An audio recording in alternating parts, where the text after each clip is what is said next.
تخلي لبعض حنا كان كدر يا فرين طبعا ندير يا مد شعب سومالان midna waxaan u dirayaa xisaabta mucaaradka khaasatan saaxiibkay gudoomiyahaygii hore Cabdiraxmaan Maxamed Cabdullaahi Cirro shacabka Soomaaliland waxaan leeyahay dawladnimada ugu weyn ee Soomaaliland ka jirta waa nabadgelyo nabadgelyadaana waxa aasaas u ah ka sokow xukuumadda ilaalinteeda iyo gaarka ay ka hayso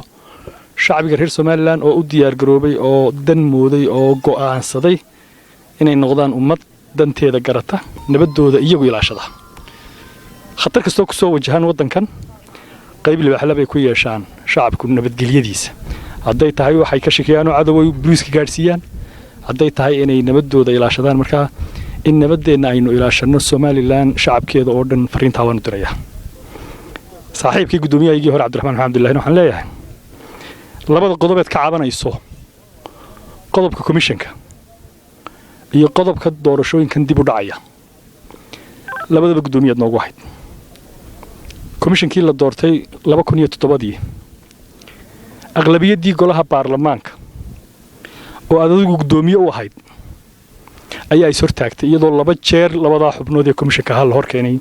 golaha baarlamaanka laba xubnood oo midina ka soo jeedo gobolka Awdal midina ka soo jeedo gobolka Sanaag bari bay ahaayeen ragaasi muwaadiniin bay ahaayeen xaq bay lahaayeen golaha cod ugu diiday inay ka mid noqdaan komishankii doorashooyinka ee 2007 balaaya kama dhicin mudaharaad looma galin waa la bedelo markii golihii la marsiin waayay komishankan cusubna waxa uu xalaaleyn karaa ma xaraameyn karaa inuu golaha codkiisa helo ama ku waayo aqlabiyadii golaha cod u qaado way ansixiyeen mudane gudoomiye Cabdiraxmaan anuu aad ku ixtiraamaya goluhu waa golahaagii aqlabiyaduna waa aqlabiyadii aad gudoomiyaha ka ahaan jirtay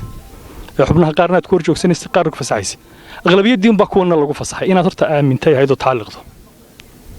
takale labaad muddo kordhinta waa sharci duruuf baa keentay aad adigu gudoomiye noogu ahayd 4 muddo kordhineed oo baarlamaanka loo sameeyay gudoomiyadu ahayd 2010 muddo kordhin baa la sameeyay adaa gudoomiye ka ahaa gudoomiye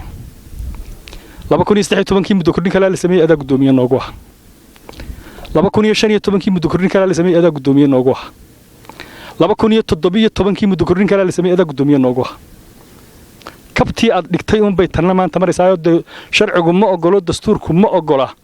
golaha wakiilada ee aan la dooran wali ilaa ay yimaadaan golo cusub oo la doorta golaana sii joogayo waa article dastuuri oo wad garanaysa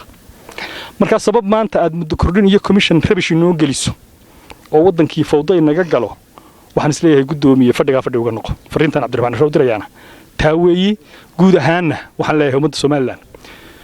war hadaftadan iyo